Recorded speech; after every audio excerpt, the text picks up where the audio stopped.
Hello and welcome to Overcome a Mental Health Podcast. I'm excited for this episode. I have on the show with us tonight, Josh Copeland. Josh, we're just going to go ahead and go right in and dig in with your story. Josh is here to speak to us about how he was able to overcome anxiety and depression, among some other things. Yeah. All right. Well, thank you for having me, Travis. I'm excited to get to the conversation.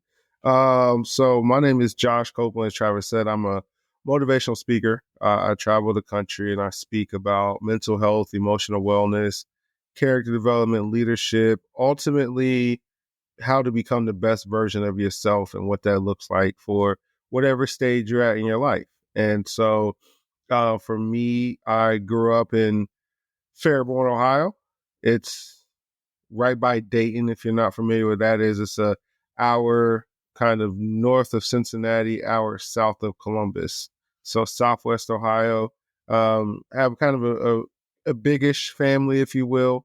I grew up with four brothers, and then my parents took in two of my cousins when I was a little younger, and one of my cousins that they took in had a baby. So it was a lot of us in the house kind of growing up in early childhood. And because of that, so many of us in the house, my parents put us into sports. And so they put us into sports as a way to just kind of keep us active. So many boys in the house, just kind of run off some energy, keep you out of trouble. And because of that, and having a lot of older siblings, I got to play with them a lot. And so I became pretty decent at a young age at sports just because I got to play against my older siblings in baseball, basketball, football. We're a big baseball family. And so when I got to play kids my age, it was a little easier because they wasn't as fast, they wasn't as big, they wasn't as strong as my older brothers. So I had some success early on because of that. And that led to me going into high school, being able to play varsity two sports as a freshman, and ultimately led to me getting a scholarship to play football at the University at Buffalo, which I'm very blessed to have played there, graduated from there. And I kind of let preference everything I'm about to say by telling a little bit about my story so you understand kind of where I am, who I am, and where I come from, because sports plays a huge part in my life. Like most people, it played a huge part in life. But for me, because I was pretty good at a young age, everybody around my town, having so many brothers, my town's not super big, so kind of everybody knows everybody, if you will. Um, because I was pretty good at sports at the young age, sports became my identity. That's how everybody knew me. That's how I kind of knew myself. Um, Ever since I would probably say I was sick from about 6 years old to 22, 23 when I got done playing in college. Um, I would say about 80% of the people that I met from that during that time frame, I met in some way, shape, or form through sports. So whether that was a coach, whether that was a teammate, his family, coach's family, friends, everybody that kind of knew that I was involved in outside of like my family and the church that we went to, I knew in some way or shape or form through sports.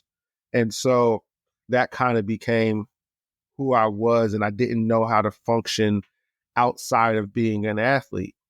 Playing three sports and all year round, that's just what we did. Right? It was just what we did. So, and when I didn't realize this until I graduated, and I can kind of get into the story about how the depression and everything kind of kicked in when I graduated. But looking back on my life, I didn't realize I was showing signs of depression and anxiety at a real young age. But because I was always in sports and always was in school and always had something to do, it was easy to kind of hide it. It was easy to not address it. And of course, being, and this was late 90s, early 2000s, right? And growing up, mental health was not talked about. It was not a thing that was even mentioned. Depression, anxiety, none of that was even in anybody's thoughts. So it was just, hey, you're dealing with it. Get over it, right? Like, stop being soft. Get over it. You're playing I, sports. You have to be mentally tough. yeah, And I still feel like oh, it's that way to a point. oh yeah, Just, yeah.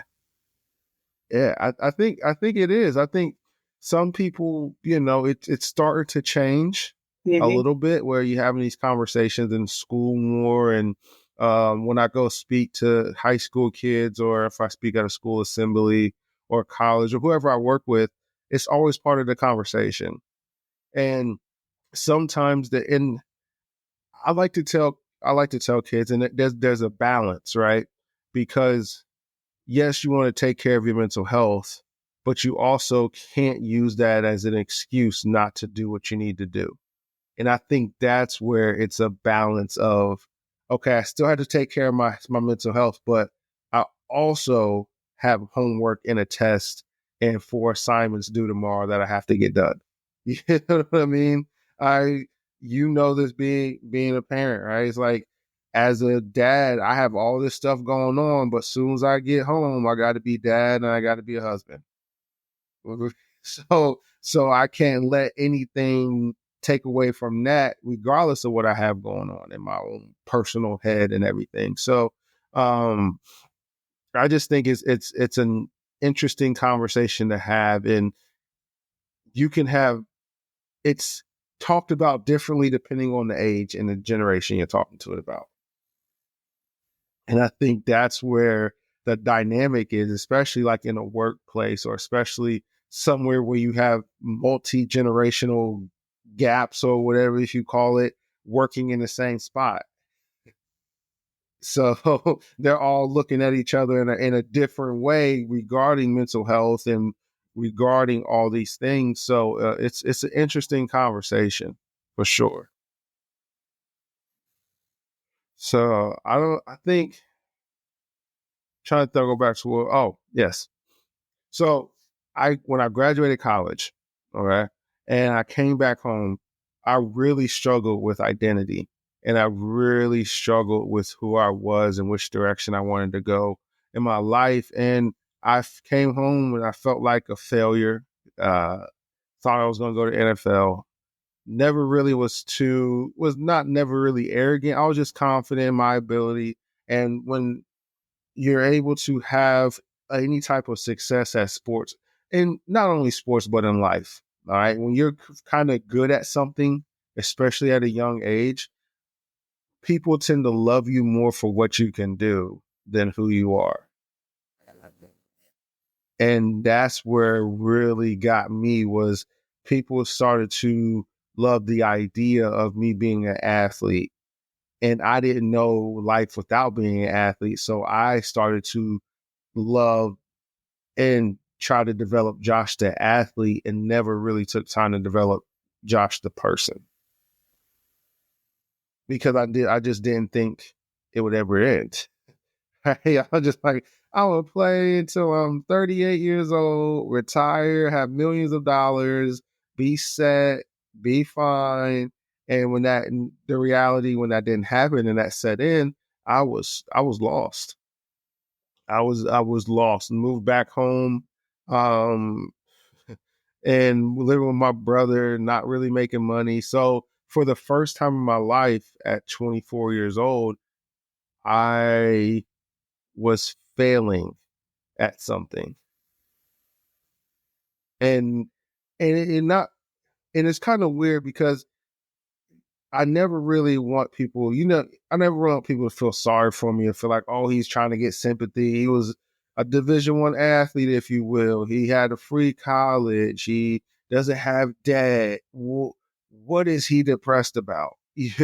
So what do you got? What are you anxious about, Josh? You just came back from playing college football. And so I internalized all that. So I didn't tell people, because I didn't want it to feel like, oh, woe is me kind of thing. And but I was struggling, and I didn't know what to do. And I started applying for jobs and I wasn't getting any. And so, like I said, for the first time in my life, there at true adversity had hit. It's different with adversity in sports because you have a coach, you have a game plan, you know what to do, you know what you need to work on, you have practice, you can work on these things all the time. And then when adversity hits in the game, you have your training and the coaches and your teammates to fall back on. Sometimes when adversity happens in life, you don't have a coach to help you through it. Sometimes when adversity happens in life, you don't have nobody, no other teammate to pick up the slack the way you're slacking. You know, if I got beat in a coverage and we got a sack, we won that play, right? Mm-hmm. But in life, sometimes you just one on one with life and no help. And no help at all. And so you have to live with the result, good or bad. And so that was it was a reality check really, really quickly. And I learned a lot about myself during that time. And it was an interesting time because I didn't know what to do and talk about depression and anxiety. Now I'm starting to feel all these emotions again that I always suppressed. And now I have to start addressing them. So yeah, at any moment you can come in, you can comment, you ask question, whatever the case. I can keep going. It's up to you. No, I am the same way. It almost takes some time to like realize like what's actually going on, like when it comes to anxiety and depression. Because like with my side of things, like I didn't admit it for years. Like my fiance at the time, now my wife, was saying, you have a problem. Like there's something is going on. You need to get it looked at. And I'm like, no, I think I'm fine.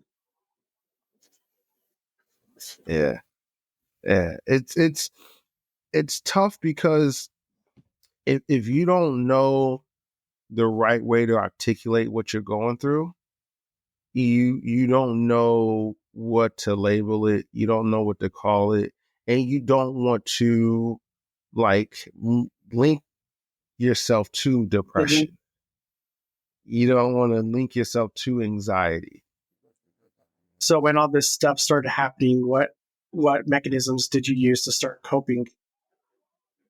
Yeah, so I did a terrible job of coping with it when I first was going through it because like I said it was at a time when I was lost. So and when you're lost, whether it's spiritually, mentally, physically, you just don't know what direction to go. That's a very delicate time because I started just clinging to whatever would give me attention. I started clinging to whatever would make me forget this feeling that I'm feeling because I don't know how to address it. And I don't like feeling this. I don't like feeling like I don't want to leave my house for a couple of weeks. I don't like going down a dark hole where I don't want to talk to somebody. I'm a real social person. So all these things, I'm starting to see different versions of myself that I would just categorize and just decide in college, oh, I'm just tired. I had a long work week. And I had practice. I'm just going to sleep all day on Saturday. And then Sunday we got to go in or whatever the case may be. And so for me, I turned to alcohol. That was my first way to cope with these things. And I didn't drink at all in high school or college. I was the straight and narrow, the designated driver. My teammates knew they could call me at any time and I would be there and I didn't drink. And so when I got home and I was like, man, why am I like everybody that I know that drinks seems like it's a blast. They make it seem like it's just Mhm. the best thing to have such a great time when I pick my friends up. They're all laughing and stuff. So I started to drink and I quickly became addicted to the numbness that alcohol brings. That was the what I quickly became addicted to. Yeah, it's crazy just like how much like addiction affects your personal life too.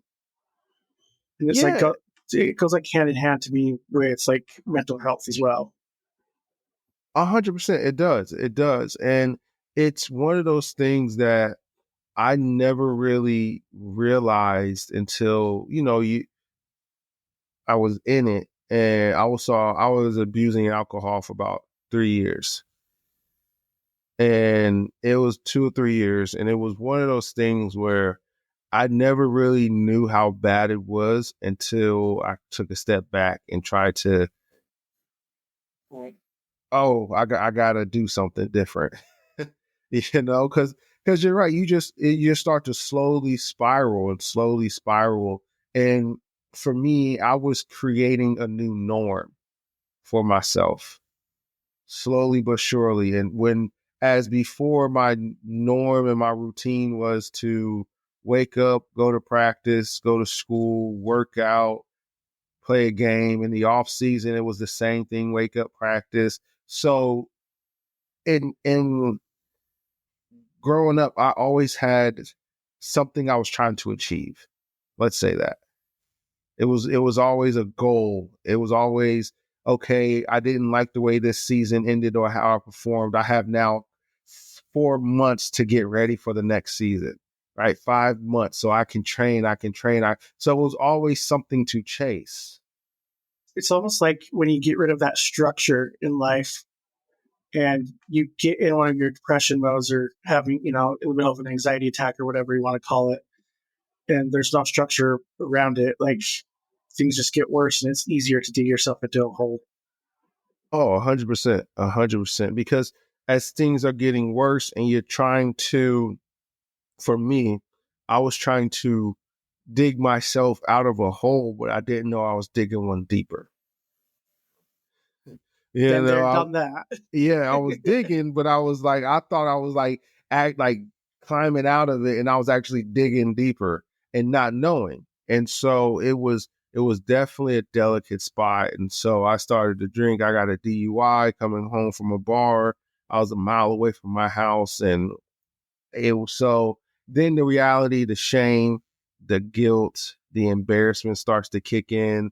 Now I start to gain weight because I'm drinking a lot. So people are starting to notice. So now I'm physically not looking like myself and I'm mentally not feeling like myself. So it's complete loss. And so I didn't share any of that with my brothers. They just thought, oh, Josh is gaining a little weight. He's back home. He's not working out like he used to, kind of thing. And it was really, really a trying mental time.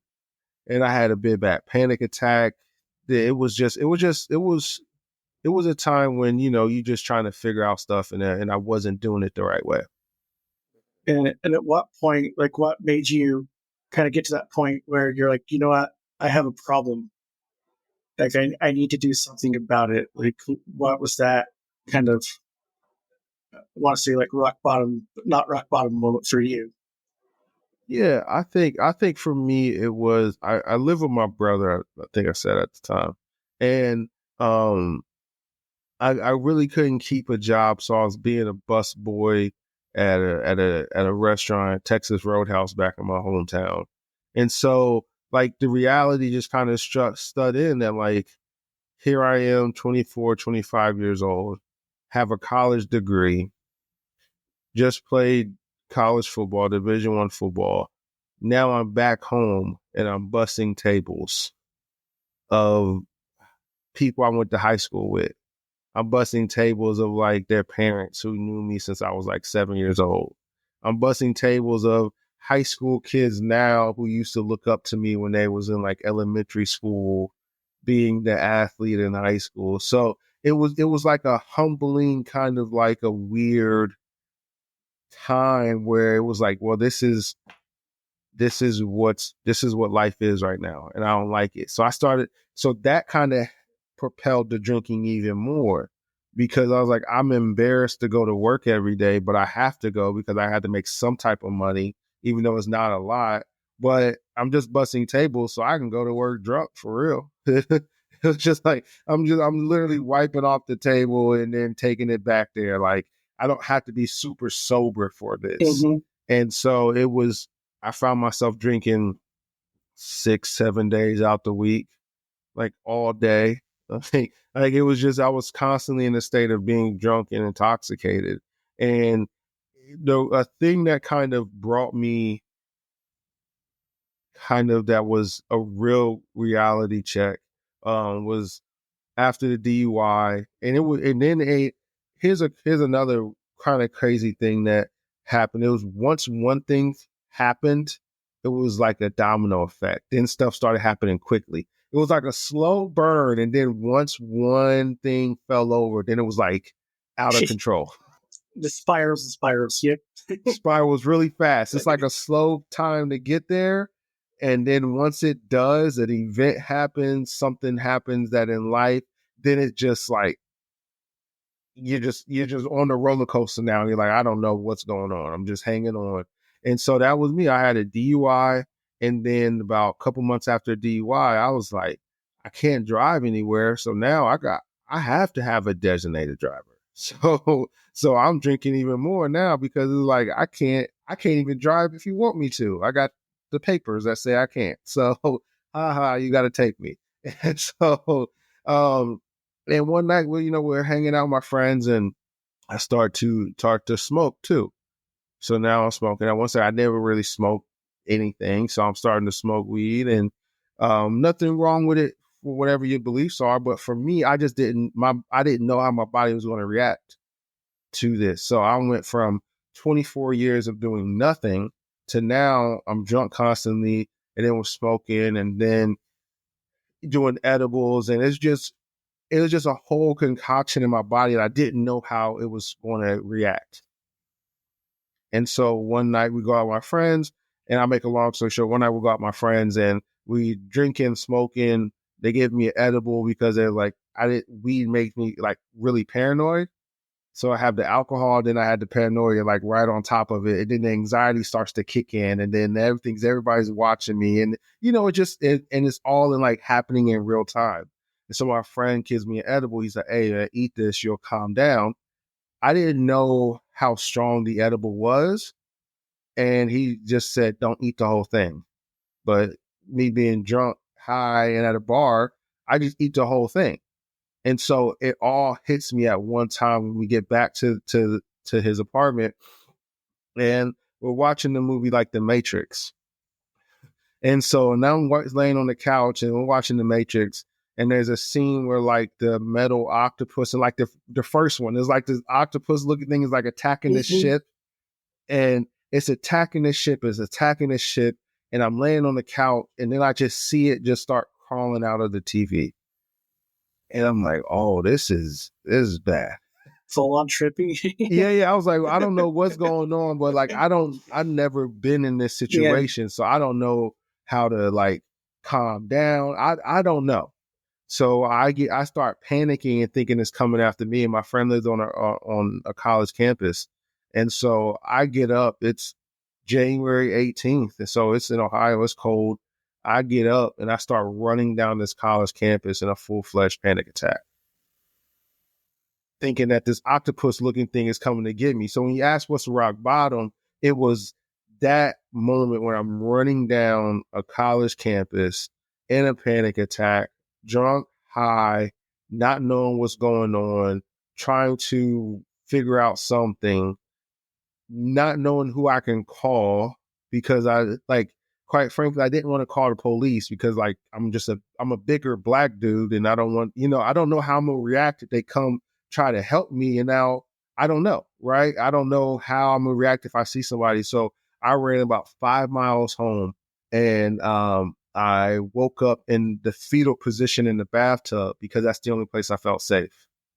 And I woke up like my brother banging on the door because he thought I had died because my phone's dead. The front door is wide open, but the bathroom door is locked. So he just doesn't know what's going on. So that was kind of a long winded answer when you asked what was my rock bottom. I kind of had to give you context to the situation. And so I woke up and I'm in the tub and my brother looks at me. He said, man, I don't know what's going on, but you got to do something. And for me, I was like, you're right. And at this point, did you have to, like, what did you do? Did you have to, like, seek therapy or did you do it all yourself? So I did it mainly myself. I found therapy and I found speaking to be therapeutic. So I was always speaking to the younger groups under me when I was growing up. So if I was in high school, I was speaking to the middle school students about making the right choices. Right? I was always a good kid in that aspect. I was very respectful, never really got in trouble, wasn't a troublemaker. I just kind of did what I had to do and then kind of went about my day. And so I would always be asked to do community service, and I loved doing that. And then when I got to college, it was the same thing. I got to college, I would go around to the local high schools in Buffalo, work with the community service team, and we would constantly do stuff like that. So when I came home and I was actively in the situation I was in, and mentally, my high school would ask me to come back and speak to a college and career readiness class. So I would do that. And so that was a little bit of therapy in that sense. And it kind of And a crazy part is like sometimes I would go there drunk or hungover, from the night before, and it'd be like 8 a.m. on a Friday, and I got to be there to talk to these high school kids, and it's like their first period, so they're half sleep, and I'm hungover, and so, but in the same time, it was when I say it was therapeutic because I got to tell something about myself to somebody, whether they listened or they didn't, but I got it out of my head and I vocalized something. Yeah, that's one thing I'm finding out. Like since I've started this podcast, is speaking up and telling your story and thinking that there's whether somebody gets something out of it or not. Like it's very therapeutic. The hardest part for me is being vulnerable, which I'm still learning to do. Mm, yeah, the vulnerability part about it is something that I'm a lot better at now that I'm kind of removed from the situation. Mhm. But it's hard to be vulnerable when you're in the middle of something because you're trying to figure out how to get out of it and you don't want to keep reminding yourself that you're in it. Correct. And it's easier when you're out of it to say, man, last year I was here and let me tell you. And there's some there's some truth to that, and there's some truth to being authentic, and people can relate to that and they can relate to authentic stories. But sometimes, and this is the hard part when you talk about mental health, the hard part is when you're in the middle of it, speaking up. That's the hard part. Yeah, and I think I told this to somebody else I talked to, but I've had this idea to start this like for a long time, Mhm. and I feel like I couldn't start it because I was still going through the motions and dealing with all the crap that I was dealing with. And once I figured out how to get past that, I was like, you know what? This is going to be really easy for me to do now. Yeah. Yeah. And that's the hard part is because sometimes, and I find this out even speaking now, I will be speaking and I will be going through something personally myself outside of speaking. And I would have to help and encourage people that I'm talking to overcome their adversity, to overcome things in their life. So I'm actively trying to get people to do that while I'm still going through something in my life. You see what I mean? Mm-hmm. So it sometimes it can come off as a little hypocritical. It can feel like it's not whatever it is you got to feel like because you're like, I'm helping you try to get through something, but I'm going through something too. And so it's hard to kind of balance that. Yeah. So those moments when like you're giving a speech or whatever, trying to help somebody out, and you kind of think, oh, like I'm going through this. Like, do you just basically work past it? Like, is there some kind of trick that you have to do to get through the speech, or I mean, I and that's yeah, if that makes any sense. Like, I'm just curious, like how that works. Like, if obviously it's like it's your job, it's what you do for a Mhm. profession. Yeah. Yeah. It's I've learned to navigate that now a lot better. I've been speaking for, like I said, since college and high school. So um, I've learned to kind of how to navigate those situations. And a lot of times, what I do is I I learned to kind of act like I'm an audience member. So act like I would be telling this to myself, if that makes sense. No, it certainly does. So if I'm up there talking, I'm not necessarily talking to them about getting through their stuff. I'm trying to motivate myself to get through what I'm going through. It's just like it's like you can get through here. So I'm trying to hype myself up and Yeah, speak to myself through the avenue of talking to other people. So that's what the therapeutic part for me is still now. I can I can, it's one of those things. It's like I can, kind of do as I say, not as I do kind of thing. hmm And I say that because I'm actively trying to, I try to live everything I preach. And sometimes in order for me to know what to talk about and how to articulate it on stage, I have to go through some things myself so I can know what that feels like, so I can yeah. relate to be like, I know exactly what this feels like because I just went through it. And now how can I articulate it and can I talk to myself while trying to talk to you? That makes sense. Um, let's see. Sorry, I lost my place. No, you're all right. So, like, how do you like today? Do you still have like any issues with depression and anxiety or alcohol or anything? Like, if so, how do you manage it like in present day life? Yeah. And I think what I realize is that I have kind of, I say, depressive episodes where I just like kind of shut down for a couple of days. I'll have some anxiety kind of issues where like I can't sleep because I'm so like my mind's wandering and I'm so anxious about the next day, or I'm worried if this is going to happen. So I have those. And so what I realize is the idea is not have them. The idea is to know how to manage them when they come Exactly. and just accept that they're going to happen, And so a lot of times what I tell a lot of people is, you have to find moments throughout your day where you can be selfish for you. And it can be 10 minutes, it can be 20 minutes. I know everybody has, people have families that have different responsibilities. So it's really hard to find any time to yourself. But for me, that time to myself, whether I wake up earlier than I have a she's about to be 5 in like 2 weeks, 5-year-old daughter and a wife, is do I wake up earlier than them and just get some time to myself, or do I stay up later and get some time to myself, or do I kind of go on a drive? Like there's some time when I have to do something for myself to either clear my mind. I love to golf. So sometimes I'll go out and golfing or go to the driving range. But there's something that you have to do that's only for you,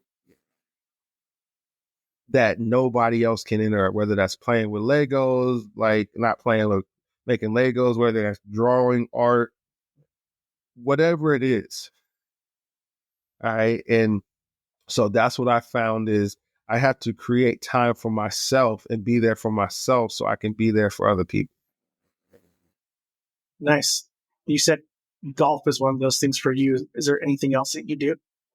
Um, I like golf is up there, and golf kind of replaced all the competitive juices that I have. It kind of because it's one of those things you can never perfect it, so you're constantly. So once again, it's that chase. hmm Right. It's like I'm constantly chasing, trying to be better at it. And it's extremely difficult. So that's what I love to do. Obviously spend time with my family, my wife, my daughter. Um, and then also it's trying different things. I think that's what I love to do is to learn. So I'll try something, whether it's cooking or whether it's art or whether it's whatever it is. I just think there's time that you have to like explore as well. So you know what you like to do and do that. But then there's also time when you got to explore and try to learn something new. And that's what I love to do. Nice. Yeah, it's funny that you brought up cooking because like I've learned in the last like year that that's one thing that really like calms my anxiety. So I end up cooking a lot of our meals, and I don't know if it's necessarily because I love it, but once I start doing it, like follow a recipe, like I'm just calms me. So it's like even if the kids are in the background, I can deal with everything. Like it's just Yeah. like suits my nerves or whatever you want to say. Like it's, but I think another one for me would be like music. Mm. I can put on some of my heavy metal and just sit there and listen or read a little bit. Yeah. So like you said, it just takes 10 minutes. Mhm. It takes 10 minutes. I love that. I like to meditate as well.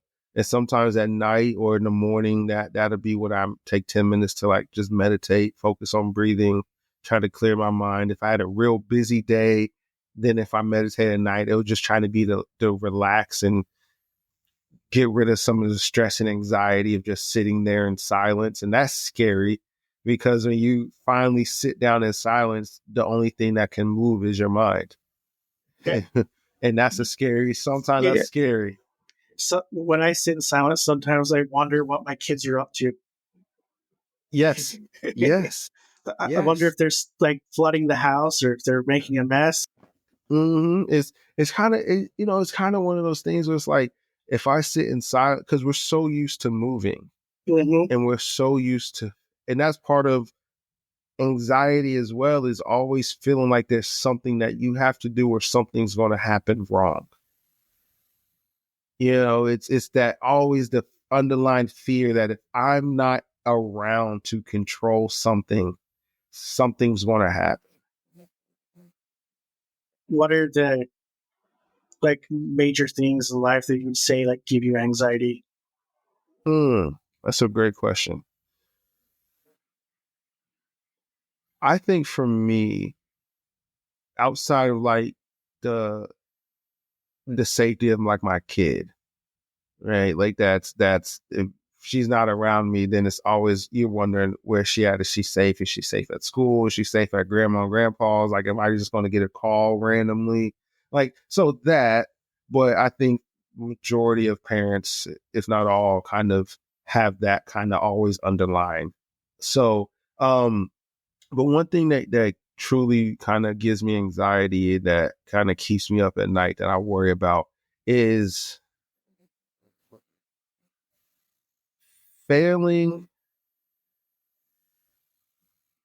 I don't want to say failing because I'm not scared to fail. I think one thing that truly worries me is me trying as hard as I can and doing all the right things and it's not working out. Yeah. That what I, keeps me up. yeah, I can understand that. I think one of my biggest issues would be like I had a time where I got laid off like 3 times in 7 years. Mm, It was never like performance based. Like I've always performed really well. It was all like, like budget issues or one of the companies got bought out, stuff like that. So now it's like I have this fear of like always losing my job and not being able to provide for my family. yeah. Yeah. Wow. And then just anything that I can't control, like when it comes to my kids' bedtime, I can't control it. So it just drives me up the wall. Like the other night, it was so bad that like, because in my mind, I'm like, okay, well, things have to go this way. They have to be a certain way. Mm-hmm. So when my kids don't follow that, like It drives me nuts. So the other night I was like, I have to walk out. I told my wife, I was like, I have to walk out of the room. I have to calm down for a minute and then I'll be back in here. And she said, okay, go do what you need to do. It only took like 2 minutes and I was able to do like a breathing exercise and I went back in and that was good. Yeah, and I think that's beautiful that you kind of know what you need to do. And because obviously being overstimulated is a real thing. Mm-hmm. And sometimes when you get overstimulated, especially about stuff you can't control, it feels like you're just kind of like spinning and nothing can stop it. It feels like everything is just chaotic. There's all this stuff that's going to go wrong. And so what I had to truly learn to do, and sports helped out with this a lot growing up, is a coach used to, there are all the coaches that I've had always used to say something along the lines of control the controllables, right? Control what you can control. Everything else outside of your control, you can control how you react to it. So you can't control the situation, but you can control how you react to it. So when I get in a situation where I can't control the actual thing that's going on, I always take a step back and what can I control in this situation? Sometimes it's my reaction. Sometimes it might be, I can't handle this, so I got to leave. I can control that for a Mm-hmm. little bit. And then let me come back when cooler heads can prevail, right? Exactly. But that's something that you can control. And so for me, like I said, it's trying to, in those situations when I can't control something, or in those situations where like I'm trying as hard as I can and I still not getting the result, all I can control is my effort. Yeah. And it's, you kind of mentioned it before. It's kind of just learning when you're overstimulated so you can make the right move. Yeah, yeah. And that takes some time to know and admitting that, hey, it's okay for me to take a step back right now. Like there's this, even when I talk with people and there's like this idea that everybody has that I have to fit this type of mold of a person. There's like this imaginary person that everybody's trying to live up to, right? And it's like I'm trying to live up to some type of standard that either I set or somebody set for me. But there's this imaginary, invisible, perfect person that everybody's trying to live up to. And if I don't do what I think that person would do, then I'm failing. And that's not the case at all. Yeah. And I honestly think that like our world or our society kind of teaches that. Like we have to fit within a mold. It's not okay to feel down. It's not okay to feel anxiety when in reality it is. Like it's part of life. Yeah, it's all these things are they're human emotions, right? Like Mm-hmm. they're just human emotions, and you go through the emotions based on situations, and I think that's the beauty of life is being able to experience everything that life has to offer: the good, the bad, the sad, the unexpected, the frustration. That's all part of existing in this life. And I think the moment we can accept that all these things are going to happen, it's just a matter of when. Mm-hmm. I need to be prepared for when they do, not try to prevent them from happening. Yeah, good stuff. Like Seth, in dealing with like the struggles that you did deal with, like how did that change your perspective on life? Mm. I became extremely forgiving towards myself and like forgiving myself because I used to be really, really hard on myself and not wanting to make a mistake and trying to be perfect, trying to be this perfect version of me. And so I learned to not try to live up to anybody's expectations but my own. And then allowing me and forgiving me and giving myself grace to make mistakes while trying to be the best version of myself. That's a good thing to have because I feel like it's always hard to forgive yourself. Yeah. Yeah. Yeah. It's hard to forgive yourself and then somebody who done something wrong to you. Those two are the hardest. And sometimes it's harder to forgive yourself because that's you can one of the hardest things is living with the repercussions of a decision that you made. That's that's one of the hardest things is because there's no telling when that's going to die down. Right. And it's kind of like once thing you can choose your actions, you can't choose how people respond to your actions. So if you do something and it affects somebody else, you can apologize all you want, but it's up to them to either forgive you or not hold a grudge. And it could be a month, it could be a year, or you could never talk to that person again. And they never choose to talk to you. And you just have to live with that. Mm-hmm. And that's the hardest thing about it is making mistakes and living with the repercussions of your mistakes and having to still forgive yourself in that. So for me, what I try to do to help out with those is once again, knowing that I'm still going to make mistakes and just accepting that that's part of life. It allows me to have pure intentions every single day because the intention is what I can rest on, not the result. Awesome. Good stuff. I appreciate it. Yeah, that's just how I do. I'm like, if I go every day with the right intentions, with trying to do the right thing at the right time, at the right moment when it calls for it, regardless of the outcome, I can sleep at night saying, hey, I tried my best. I pure intentions always allow me to sleep better than if I try to manipulate or, trying to take Yeah. advantage of something. Yeah. Yeah, I think trying your best is that's in the end. That's like what matters. Yeah. Once again, that's all you can control. That's all you can control in this life. And, as my daughter is getting older, she's starting to get out, be out of the house and being active more. And, she's starting to be influenced by friends and things like that. And so I can't control what she consumes or what she sees when she's outside the house.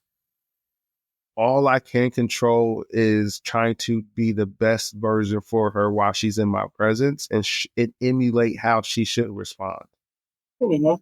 through my actions and hoping that by me doing what I can control, she will see how to navigate certain situations and respond in certain situations. Yeah. Yeah. And my daughter's pretty much same age as yours, and that's a hard thing to do too. It's extremely difficult because Very challenging. they're challenging and they pick up on everything. So now I have to constantly watch my facial expressions, my body language, what I say. I have to constantly watch those, not when like I'm laughing and joking, but when I'm really frustrated. Hmm. They pick up on it quick. Yes, they do. And they're like, oh, that's how you're supposed to respond when you're frustrated. Yeah.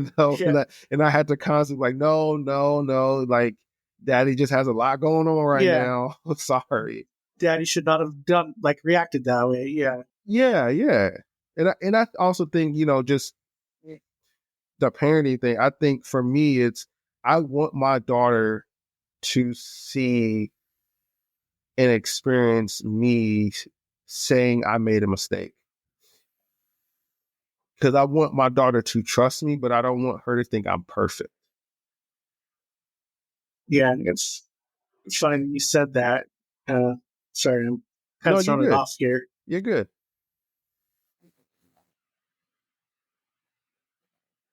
I did something. This was a couple weeks ago. Like I made a mistake. It was like I can't even remember what it was. Like I spilled something of hers or something on accident, and I'm always like if they spill something, like we like it's not a problem. Like let's clean it up. You can we can get you more milk or whatever it was. Like it's not an issue. So I try to never get mad for them spilling something. And I spilled something, and she looks at me and in the same tone that I use, she says, "It's okay, Daddy. We all make mistakes." And she went and grabbed like a paper towel and started cleaning it up for me. She's like, "I'll help you." Mm, yeah, that's beautiful, and then you won't really know that they're watching until a situation like that happens. Mhm. Because you're just doing stuff just naturally and trying to be patient and stuff with them, and then when a situation like that happens and they emulate it, you're like, oh, you're watching, and that's Yeah. beautiful. That's beautiful, man. It's being a parent is one of the best blessings that I could ever ask for. And it's scary to see different versions of yourself as a child. I totally agree. That's scary. You're like, My oh, I know exactly why you did that. Yeah, my wife and I will be like, something will happen. We're like, okay, well, does he get that from you or does he get that from me? Right. Right. Which side is that coming out of? Because now you know how to address it, right? And Yeah. so yeah, it's And interesting. back to mental health side of things, I just have like one more, maybe two more questions here for you. That's fine. I Yeah. like I said, I'm Yeah. however long you want to go, I'm good. What is one thing that you wish that people understood? Like, well, yeah, let's see. What is one thing that you wish people understood about mental health and addiction that like might come across like that most people are like, it might be I'm trying to think how to word it. Well, I missed a word. What's one thing you wish more people understood about mental health and addiction? Mm, that's a great question. Um, I think one thing that I wish people knew or understood more is that mental health and addiction, they don't discriminate. It doesn't matter your race, it doesn't matter your color, it doesn't matter your gender, it doesn't matter how much money you have or how little money you have. It doesn't matter where you grew up. It doesn't matter if you're single or if you're married with 10 kids. Mental health struggles and addiction comes for everybody at some point. And when I say comes for everybody, it's not that it's like actively, if this analogy, right? It's not like it's actively Mm-hmm. like coming at you, but there's opportunities for it. There's opportunities for your life to spiral out of control and you to pick up a bottle or you to turn to a substance to kind of remove yourself from that reality. There's an opportunity in life for you things to just not happen time and time again and time again, and you not know how to react to it. And the only thing feel comfortable doing is secluding yourself. Like those are going to happen in life no matter what. And sometimes people think if I get a certain level of money, everything will be okay. Right. And there's something to that, right? If you don't have to worry about bills, you have a little different level of Mm-hmm. peace than somebody who has to struggle. When me and my wife were looking through the finances and it's a tough month, that's very, very stressful. And then that compiles onto all the other stress that's going on. So if you can have money, it doesn't eliminate problems, it eliminates some of the stress. But even then, you have a greater level of something going on. So if it's not necessarily stress, maybe it's the anxiety that you might lose it all. Maybe it's I got this, but I don't have the best family life because I'm working 60 hours a week and to maintain whatever we have, and that's one thing that I wish people would understand is that, and what people know about is that it doesn't discriminate, and it comes for everybody at some point. It's just how do you want to react and handle it when those opportunities for that happen comes about.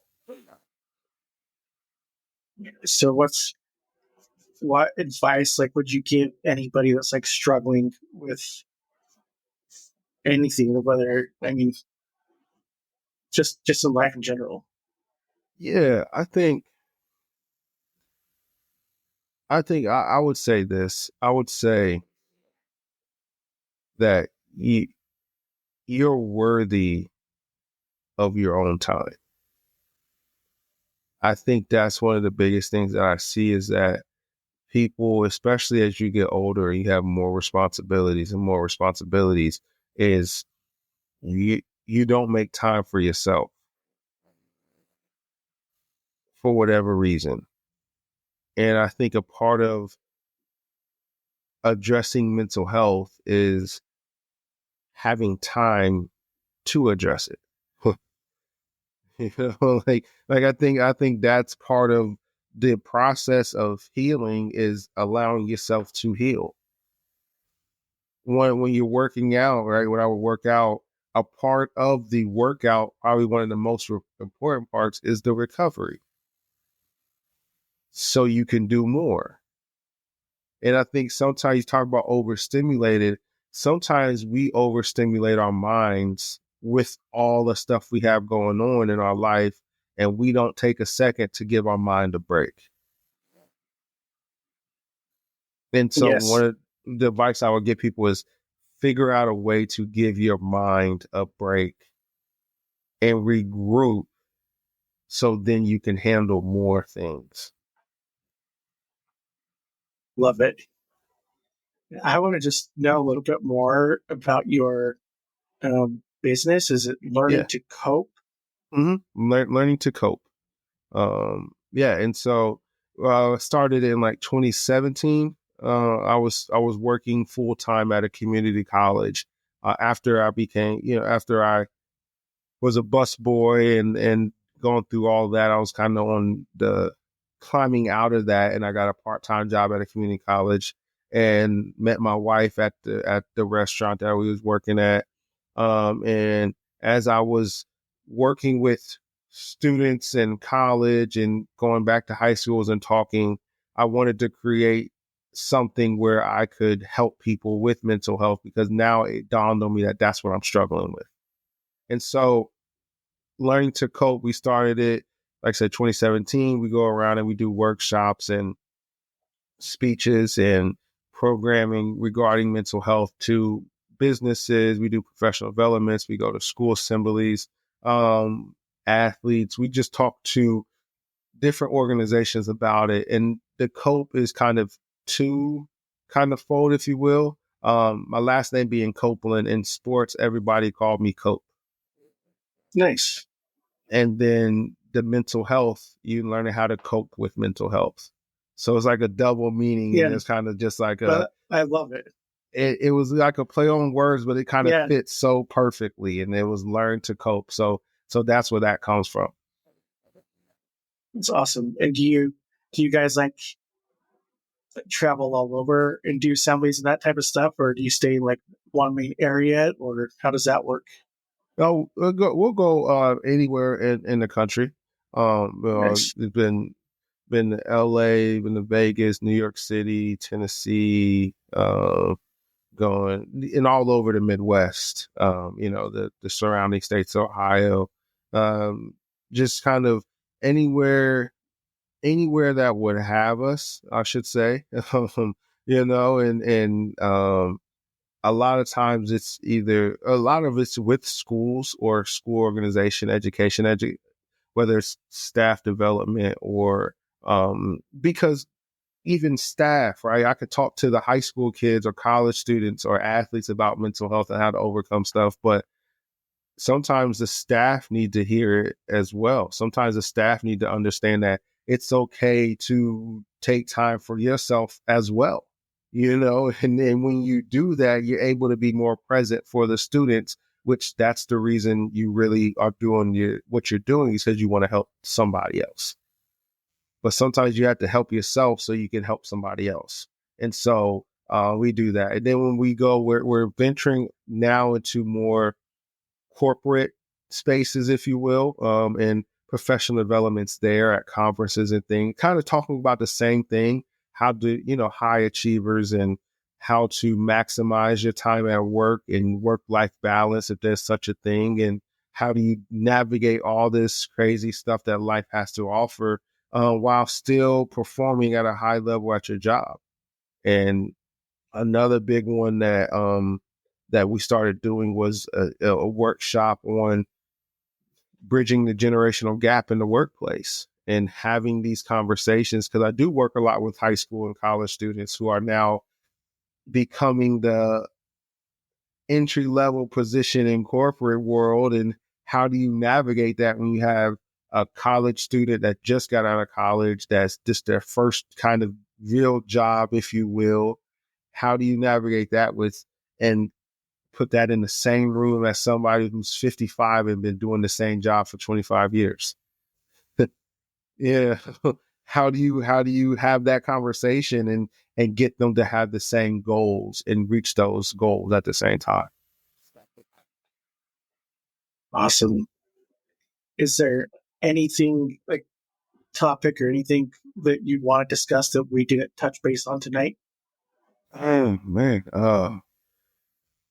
I don't want to say, I like I said, I'm here. If you have any questions pop in your head, I would love to answer them. But now I would just want to say thank you for, allowing me to be on the podcast. And I kudos to you to trying and doing it and taking that leap of faith and just saying, I'm gonna do it, because it can be hard to get with people's schedules, and sometimes they get guests on, and then you have to schedule time and the wife and the kids and trying Yeah. to find a way to be quiet, so it's a lot, but kudos and hats off to you for taking that step and doing it, because you're making a difference in people that you will never even know.